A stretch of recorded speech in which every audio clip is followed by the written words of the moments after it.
Let's make quick comment. नमस्कार, let's mic में आपका स्वागत है। क्विक कमेंट के साथ मैं राखी जैन। आज हम एक अहम मुद्दे पर बात करेंगे जो इन दिनों सोशल मीडिया और खबरों में चर्चा का केंद्र बना हुआ है। एक तरफ केंद्र सरकार दावा कर रही है कि सुप्रीम कोर्ट के आदेश के तहत खनन पर रोक लगाई गई है, तो दूसरी ओर गहलोत इसे महज हेडलाइन मैनेजमेंट बता रहे हैं। हम इस मुद्दे के सभी पहलुओं को समझने की कोशिश करेंगे, जिसमें सोशल मीडिया पोस्ट और सरकारी बयान शामिल हैं। सबसे पहले उस पोस्ट को देखें जिसने बहस शुरू की। राजस्थान के पूर्व मुख्यमंत्री अशोक गहलोत ने ट्विटर पर सुप्रीम कोर्ट के एक आदेश की तस्वीर शेयर की, जिसमें कहा गया है कि जब तक भारतीय वानिकी अनुसंधान और शिक्षा परिषद के जरिए management plan for sustainable mining तैयार नहीं हो जाता, तब तक अरावली में नए खनन पट्टे जारी नहीं होंगे। गहलोत का कहना है ये फैसला नया नहीं है, बल्कि सुप्रीम कोर्ट के पिछले आदेश का पालन मात्र है। उन्होंने आरोप लगाया कि केंद्र सरकार इसे बढ़ा चढ़ाकर पेश कर रही है ताकि जनता को भ्रमित किया जा सके। ये पोस्ट तुरंत वायरल हो गई और उनके समर्थकों ने इसे बीजेपी की नीतियों पर हमला मानते हुए तारीफ की। दूसरी ओर केंद्र सरकार का रुख बिल्कुल अलग है। जारी बयान के मुताबिक सरकार ने साफ किया है कि अरावली की परिभाषा में बदलाव नहीं किया गया है, बल्कि सुप्रीम कोर्ट के निर्देशों के तहत ही 90% से ज्यादा क्षेत्र को संरक्षित क्षेत्र घोषित किया गया है। सरकार का दावा है कि नए खनन पट्टों पर रोक और मौजूदा खनन गतिविधियों पर सख्त निगरानी सुप्रीम कोर्ट की सिफारिशों का हिस्सा है। पर्यावरण मंत्री भूपेंद्र यादव ने भी कहा, ये कदम अरावली की रक्षा के लिए उठाया गया है, न कि किसी तरह राजनीतिक स्टंट के लिए। लेकिन सवाल ये उठता है कि फिर ये विवाद क्यों?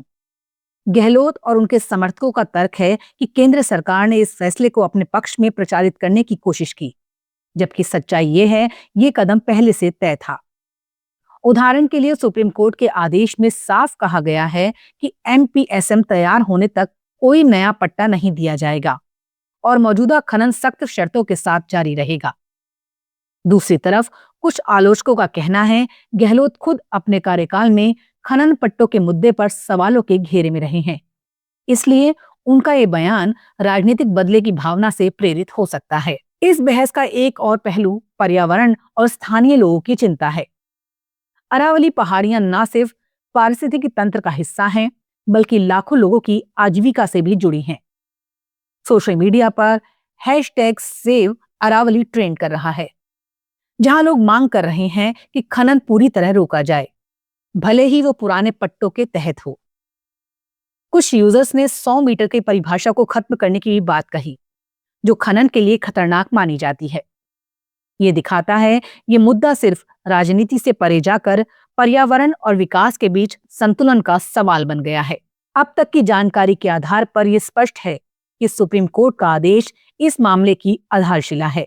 MPSM की तैयारी और ICFRE की भूमिका इसे पारदर्शी बनाने की दिशा में कदम हो सकते हैं, लेकिन असली चुनौती इस योजना के प्रभावी क्रियान्वयन में होगी। केंद्र सरकार और राज्य सरकारों के बीच तालमेल की कमी भी इस विवाद को और जटिल बना रही है। गहलोत का बयान चाहे जितना सही क्यों ना हो, लेकिन ये भी सच है कि खनन नीति पर लंबे समय से बहस चल रही है और इसका हल तभी निकलेगा जब सभी पक्ष मिलकर काम करें। तो ये था आज का लेट्स माइक, जिसमें हमने चर्चा की और हमने जाना कि अरावली में खनन पर लगी रोक और उसके पीछे की राजनीति क्या है। क्या ये सुप्रीम कोर्ट का फैसला है या केंद्र का प्रचार? अब फैसला आपका है। हम आपके विचारों का इंतजार करेंगे।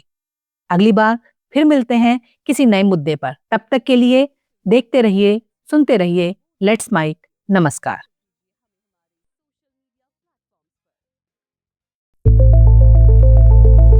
It's time for news. It's time for more than radio. Presenting the first radio news app, Let's Mic. Let's Mic, a news-based app on your phone where you get to watch and listen news, talk shows, interviews, radio show podcasts. On Let's Mic, you get all relevant information of TV, print, radio, podcast, and digital. Let's Mic talks about every segment of life.